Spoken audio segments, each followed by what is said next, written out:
Parents were asking for a dash cam, and this is the perfect setup for their Subaru. Essentially a triple camera for your car to record the front of your vehicle, inside the vehicle, and behind the vehicle. And it's actually perfect timing because Redtiger is sponsoring this video. We have a 4K sensor in the front. This is the Starvis 2 sensor, so it's actually pretty good quality. We have the double-sided tape for the windshield. The rear camera connects to this. This is the power right here. We have the screen, we have the buttons on the bottom, and you can also angle the interior camera as well, and you can angle the front camera as well, and then you can angle this a bit as well. This is the rear camera, so we have a USB-C that will run all the way to the front's USB-C, and then we essentially have the double-sided tape here. This is the camera, and then this is the only rotation that you get with the back camera. So we get a quick book, we get the user manual, and we have the electric static stickers. So essentially this goes on your windshield, and then the double-sided tape sticks to this, and usually that prevents it from falling, even if it's decently hot. It comes with the car adapter for power. It's via USB-C. The output right here says 5 volts at 2.5 amps, and then the USB says 5 volts at 2 amps. Then we have our little tool right here. And then we have our mini Allen wrench. We get a bunch of adhesives to hold the USB-C in place. We have the super long USB-C from the rear to the front. And then we have this, and it looks like it's basically a spare for the main dash cam. So with the main dash cam, you actually, it's actually just this part right here that slides out that you could put back in, and it's exactly the same piece. It also comes with an additional double-sided sticker. The F17 Elite offers 24-hour recording as well. However, for that, you do need to get this kit, which allows it to basically do that because this kit essentially wires directly to the fuse box, so it has access to your car battery at all times, and that allows this thing to be on recording 24/7 if you want to do that. Now, for this install, I'm just going to use the 12-volt from the car power supply via USB-C, and that should be good for me. But they do sell this as an optional accessory in case you guys want that 24-hour recording. Alright, let's see how long it takes to load. So I got it installed, came out pretty clean. It's not 100% perfect, but for the most part it is pretty clean. Okay, so it took a few seconds for it to turn on. So camera's right here, I'm right here. I wonder if I'm driving in my normal position if they could see me. Granted, I could move this thing around a bit, but I kind of placed it in a way where the driver won't see it as much. And let's just go look at the options real quick. So basically we have resolution. So 4K 1080 and 2.5. I can also lower the resolution, but I'm going to keep it at that. And then we're going to go back. And sound, if we want to record sound, yes we do. Loop recording, I do want it, and I'll set it to 3 minutes. G sensor, if it detects an accident, so I'll leave it on low. Fatigue, Wi-Fi, volume I set to low.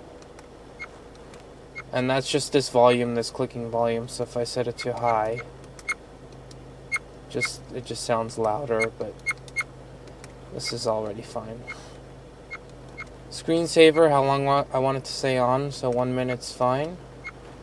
And we have internal recording, which we have on. And voice control I have off. So the one thing that was really important is the rear camera. I had to press flip on, otherwise it was showing backwards. And GPS, we have a pretty good signal where we are. And then you could essentially, the date is actually, it automatically gets it, which is great. So I don't want speed on, I want GPS on. Speed units, you could do miles or kilometers. Language, clock setting. So this one automatically determines the time, which is great. All you have to do is just set your time zone, and it can also do a 24-hour format as well. So I left it at the 12-hour. And daylight savings time, and then flicker I have to 60 hertz, and then you could basically set format reminders if you want to. And you could format the SD card and check the card speed, and yeah, that's pretty much it for the settings. So now let's get to the actual footage, because one of the main things that I was concerned about is, can it read license plate? And as you guys can see, it can easily read license plate from the 4K sensor in the front.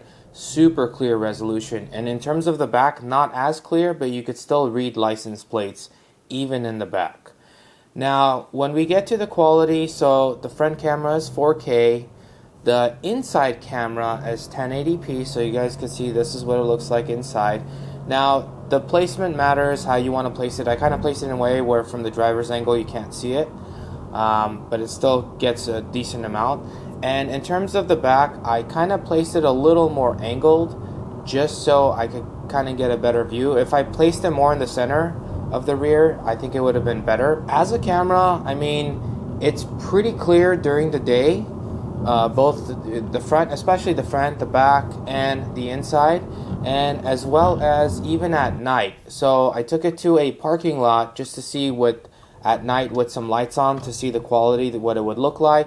Everything is still pretty clearly visible. Obviously the quality is not as good as during the day, but still doing fairly well.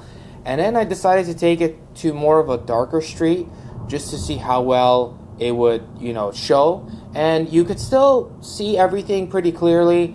It's not as perfect, and the license plates and stuff are much harder to read at night. Alright. Decently dark right now as I'm driving, and see how well the camera's picking up everything. And this is another shot of me, especially if it's in a dim area like the one I'm driving right here. But I mean, you could still clearly see what's happening, so just in case if something were to happen, like an accident or something like that, hopefully it doesn't happen, but if it were, you basically have three angles, one from the front, one inside, and even with the one inside you could kind of tell what's going on, and also from the back as well. Then we get to the app. Now the app is very cool because it actually connects via Wi-Fi, and you can see yourself live like I'm looking at right now. And then you can go, you can record and do all that other stuff while it's looking live, but you can also look at the dash cam files and download them directly to your phone. But the coolest part of the dash cam is that when you actually click on a file to play it, it actually shows you the location that you are driving, and even shows the speed as well. So as long as you have the GPS tagging on while you're driving, it actually shows that. So it's very easy to see even on a map where you were, and so all of this kind of information, this metadata, is inside this video file. So overall it's a very good, clean system. This thing is awesome.